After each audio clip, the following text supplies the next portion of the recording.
అతడే ఒక సైన్యం, ట్రబుల్ షూటర్, అలుపెరుగని ఫైటర్, తెలంగాణ ఆత్మను ఆవాహనం చేసుకున్న విప్లవకారుడు. ఆయన ఉన్నాడంటే ఒక భరోసా, ఆయన ఏదైనా అన్నాడంటే ఒక దిలాస. చెప్పిందే చేస్తాడు, చేసేదే చెబుతాడు, నవ్వుతూ ఆదరిస్తాడు, కళ్లతోనే అదిలిస్తాడు. ఆయన ఉంటే ఒక ధైర్యం, ఆయన కదిలితే అదే ఒక సైన్యం.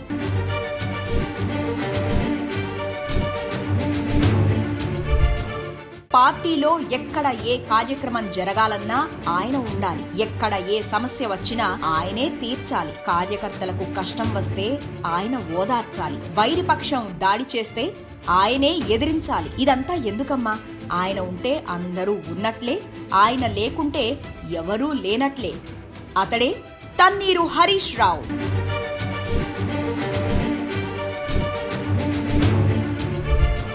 తెలంగాణ ఆత్మకు ప్రతిరూపమిస్తే హరీష్, తెలంగాణ మాటకు, యాసకు, సంస్కృతికి, తెలంగాణ ఒరవడికి మానవ రూపమిస్తే హరీష్.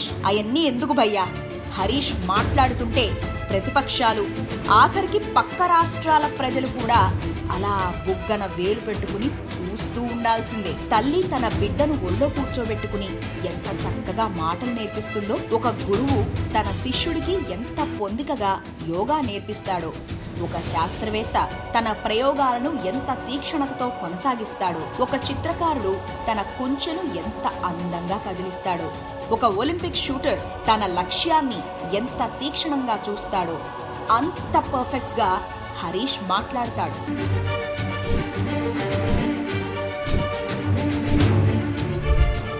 ఆఖరుకు ఆయన్ను రాజకీయంగా విమర్శించే వాళ్లు కూడా ఆయన ప్రసంగాలకు ఫిదా అవ్వాల్సిందే. రాష్ట్ర వ్యాప్తంగా లక్షలాది మంది కార్యకర్తలకు ఆయన ఒక అన్న, ఆడబిడ్డలకు ఒక అండా దండ. రాష్ట్రంలో ఆయన అడుగిడని పల్లె లేదు, కాలిడని మండలం లేదు. చివరకు ఆయన ఎన్ని వేల మంది కార్యకర్తలను నేరుగా పేరు పెట్టి పిలవగలడు అంటే దానికి లెక్కలేదు. అసలు ఆయనకి ఇన్ని అంశాలు ఎలా యాదుకుంటాయి?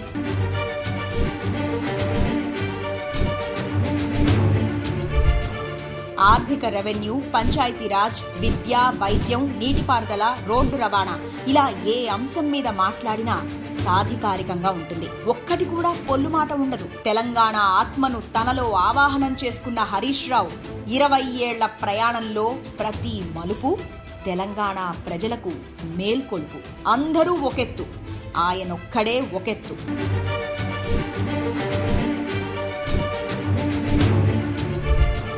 పార్టీలో, ప్రభుత్వంలో ఎంతో మంది ఉంటారు. పాండవులందరూ ఒకెత్తు, అర్జునుడు ఒక్కడు ఒకెత్తు అన్నట్లుగా హరీష్ రావు హ్యాండిల్ చేస్తే ఏ కార్యక్రమమైనా ఖచ్చితంగా ఫలించాల్సిందే. అందుకే ఆయనకు ఒక పని అప్పగిస్తే దాన్నొక యజ్ఞంలా చేస్తారు. కార్యకర్తలను ఊరడించాలన్నా, సమాజాన్ని నడిపించాలన్నా, నిద్రపోతున్న తెలంగాణను ఉరికించాలన్నా ఆయనే ఉండాలి. ఆయన ఒక్క పొలికేక పెడితే చాలు, పెను నిద్ర వదిలిపోతుంది, యావత్ తెలంగాణ కదులుతుంది. 20 ఏళ్లు ఆయనకు సమాజమే ఇల్లయింది. కార్యకర్తలు, ప్రజలే బంధువులయ్యారు. వారి కష్టమే తన కష్టం, వారి సంతోషమే తన ఆనందం. అందుకే ఆయన అందరివాడయ్యాడు. పార్టీకి కష్టం వస్తే ఆయన మొదటి కూలీ అవుతాడు. కార్యకర్తలకు బాధ వస్తే ఆయన తొలి బంధువుగా నిలుస్తాడు. ఆయన ఇప్పటికీ ఎప్పటికీ ఒక విద్యార్థి, ఒక సైనికుడు, పార్టీకి ట్రబుల్ షూటర్, అలుపెరుగని ఫైటర్.